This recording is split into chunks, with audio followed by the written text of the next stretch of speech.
Okay. And I know it doesn't feel this way because you got your ass kicked a little bit, but there was a lot of good coming from this game. One, I feel that the O line played significantly better. I feel that there wasn't as much pressure on Mac. He was able to play it, that elevated his play. Obviously, you saw him; he had a great game, and I feel that maybe run blocking could get a little bit better. But you're playing a really, really talented Rams front seven, and they held up. I feel like the offensive line did as good as you can expect an offensive line to do. No sacks.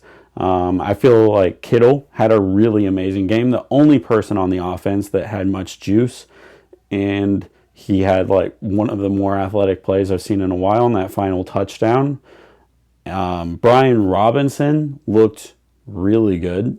And this is a couple weeks in a row for Brian Robinson. I'm rooting for him to get more touches. Early in the year, I want to say in Seattle, he got a few touches and he wasn't very good. And I'm assuming that has to do with just getting comfortable in the offense. But I think that there's some clear progression with him. So hopefully they continue to give him some more reps. I feel that he brings a physical element to the offense. And it might be good to just reduce Christian McCaffrey's workload, and maybe that might help him remain explosive throughout the game. We'll see how that plays out, but I think he had 8 carries last week, and I would ideally want to see that be in that 8 to 10 range for Brian Robinson, and then the 49ers goal is always 30-40 runs. Then you see the rest kind of be split between CMC and like they do some of the receiver stuff as well. But it would be nice to see Brian Robinson get a bigger role in this offense.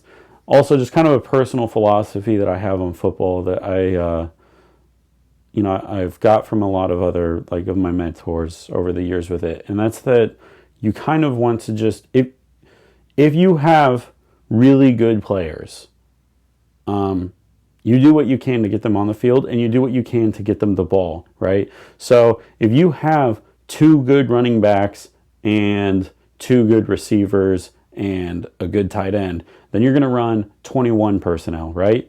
If you have 1 good running back, 2 tight ends, 2 receivers, you could run 12 personnel. If you have 3 good tight ends, 1 receiver, a running back, you can run 13. However it works out, right? You get the point. I think that the 49ers these are their best players, right? We have Christian McCaffrey. We have, and this is at the moment, right? There's injured players who are going to come back who are better. But we have Christian McCaffrey. We have George Kittle. We have Kyle Juszczyk. We have, maybe Jawan, even though I'm kind of out on Jawan, to be honest. I love his run blocking. I'm kind of out on him. But we'll go Jawan.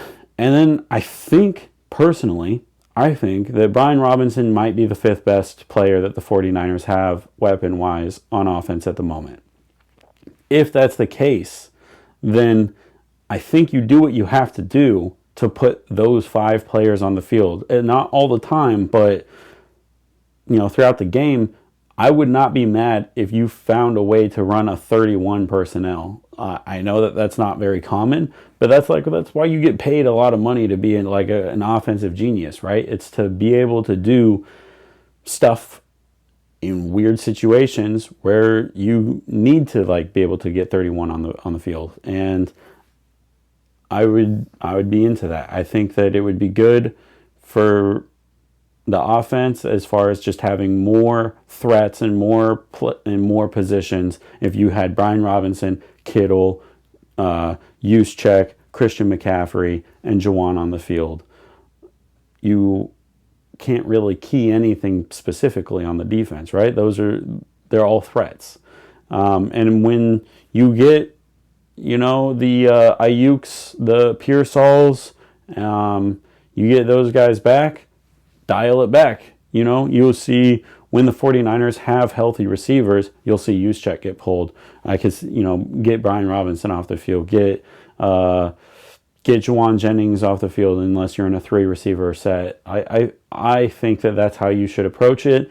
I would be interested in seeing that in the future, but like I said with the defensive stuff, I don't get paid for this, so I trust them to do what they're going to do, and that they know what they're doing better than I do. It's just a thought. Some other good stuff. The signing of Clelin Ferrell and the trade for Keion White looks good. They've both had a sack over the last 2 weeks. Bryce Huff showed up. I feel he didn't have a sack, but he was getting pressures, had a couple quarterback hits. And I feel that the pass rush was kind of getting its feet back under itself just a little bit. Other good news should be that I believe Alfred Collins should be back soon. And that's just good. CJ West, no pressures, but, he's eating up blocks in the middle. And I just feel that the defensive line is starting to get a little healthier and it's starting to show up a little bit better. Obviously, not good enough. They didn't really get home that much. I want to say it was just the 1 sack, but progress from where we were against Houston, for instance, where it was just abysmal. There was nothing there. So we'll take that. And yeah, I think that's pretty much it for the good. There's not a ton to cover on a game where you lose by multiple scores and give up over 40 points. That's pretty brutal, but yeah, that pretty much covers the good.